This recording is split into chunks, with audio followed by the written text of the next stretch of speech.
La dictature s'est nourrie de l'indifférence collective. Cette citation n'est pas de moi. Elle est inscrite sur une pancarte qui passe dans le clip du titre intitulé Actualité brûlante de Tiken Jah Fakoly et Jah Amen Cissé. Nous voilà entrés de plein pied dans le sujet. Bonjour et bienvenue sur Audace. Je ne sais pas si tu as vu, mais Tiken Jah Fakoly, l'un des artistes engagés du continent les plus constants et les plus conséquents, a collaboré avec Jah Amen Cissé à la sortie d'un chef-d'œuvre musical qui a tout pour devenir un hit.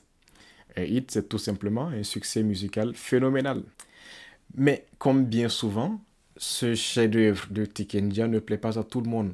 Pour cause, un fragment et un tout petit passage de vérité suscite la polémique chez des esprits mesquins. Dans cette vidéo, je vous donne mon avis en tant que consommateur de reggae music sur la musique elle-même.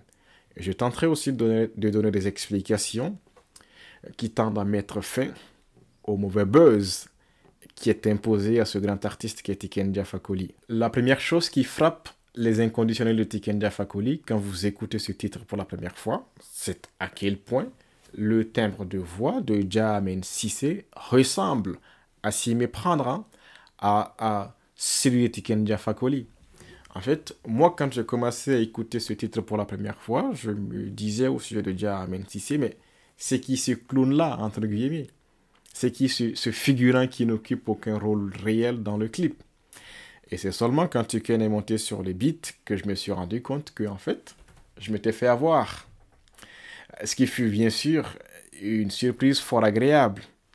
La question que je me suis posée immédiatement après cela, c'est de savoir si Jah Amen Cissé a lui aussi été fan de Tiken Jah au point d'imiter sa voix et de réussir à l'imiter à la perfection le timbre de voix de Tiken Jah Fakoly. Sur le clip, de façon générale, je trouve qu'il a très bien réussi, d'après mes attentes en tant que consommateur de musique reggae en tout cas. Et je pense que pour beaucoup de personnes, le clip est irréprochable, tout comme le fond d'ailleurs. Et du fond d'ailleurs, on va en parler. Dans le fond, c'est du reggae music d'excellente qualité qui s'inscrit dans le sillon de la musique engagée, telle que des gens comme Bob Marley nous ont habitués à écouter. Mieux, les sujets évoqués sont vraiment les uns comme les autres, hein, d'une actualité vraiment brûlante. Le Togo en voie de devenir en douce une monarchie, le Tchad qui est devenu en douce une monarchie, la Côte d'Ivoire qui a du mal à se libérer de certaines emprises, qui a encore toujours du mal, je dois dire, à se libérer de certaines emprises, tout comme le Cameroun d'ailleurs.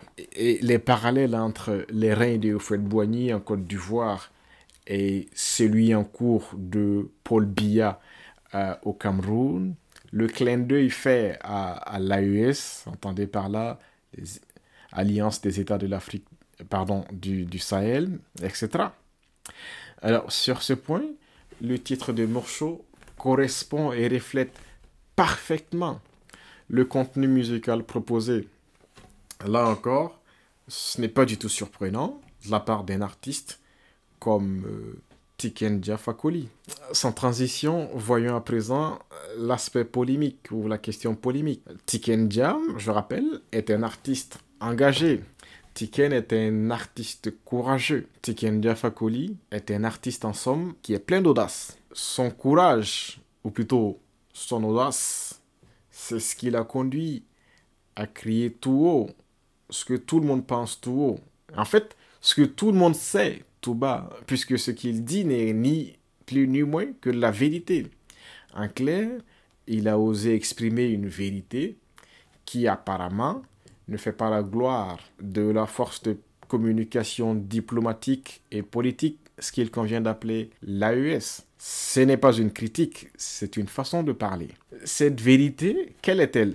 Eh bien, elle tient à ceci. Je cite, ne gâtez pas l'AES, ne gâtez pas la liberté d'expression mangée par la révolution, acquise dans le sang. Regardez ce qui se passe dans l'AES. Dès que tu critiques un peu, c'est le front ou la prison. Oui, oui. Fin de citation. C'est ce passage indolore, parce que véridique, qui ne plaît pas à certains esprits mesquins, qui se plaisent à tomber dans la critique par simple esprit de mesquinerie ou par simple opportunisme quelquefois, en espérant surfer sur les vagues créées par ce mauvais buzz imposé à Tiken Fakoly, qui ne mérite pas ça, pour avoir su se montrer constant, conséquent et audacieux par-dessus le marché. Si ce passage que je viens de citer démontre une chose, c'est bien à quel point Tiken Fakoly est un artiste audacieux par-dessus tout. Et comme le dit un proverbe burkinabé, à défaut d'aimer le lièvre, il faut au moins avoir l'honnêteté de reconnaître qu'il court vite, plutôt que de passer le temps à trouver que ses pattes sont comme ceci ou comme cela. Long story short, comme on dit, nous, Africains, devons comprendre, accepter qu'aucune cause, aussi noble soit-elle, ne saurait faire l'unanimité dans ce bas monde. Ainsi va le monde, ainsi va la vie.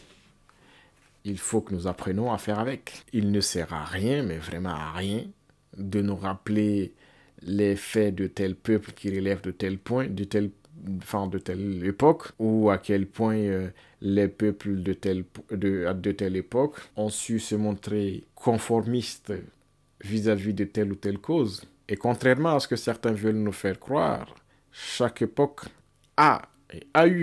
aura ses dissidents. Et il n'est pas besoin de citer des exemples. Je ne dis pas non plus en disant cela que Tiken Jah est un dissident. Non. Je vais même aller plus loin. Je pense qu'il est à la fois possible de formuler une critique à l'endroit de quelqu'un pour qui nous n'avons rien contre, pour qui nous ne souhaitons que du bien. C'est dire que je peux dire une vérité qui ressemble à une critique, entre guillemets, sans nécessairement être dans une dynamique d'opposition. Blaise Compaoré ne s'est jamais opposé à Thomas Sankara, pas ouvertement. Pour autant, il était contre lui. Voilà, le contre-exemple parfait, ce serait celui-là. Pour clore cette polémique, en réalité, moi je pense que la seule et unique question qui vaille, c'est de savoir si le passage que je viens de citer est un passage véridique, si c'est de la vérité ou pas. Si c'est vrai, comme c'est le cas en l'espèce, point n'est besoin d'épiloguer, dans la mesure où la vérité se suffit à elle-même. Sur ce, je n'en dirai pas plus. Ce sera tout pour cet épisode. Merci de rester fidèle à Audace et à très vite.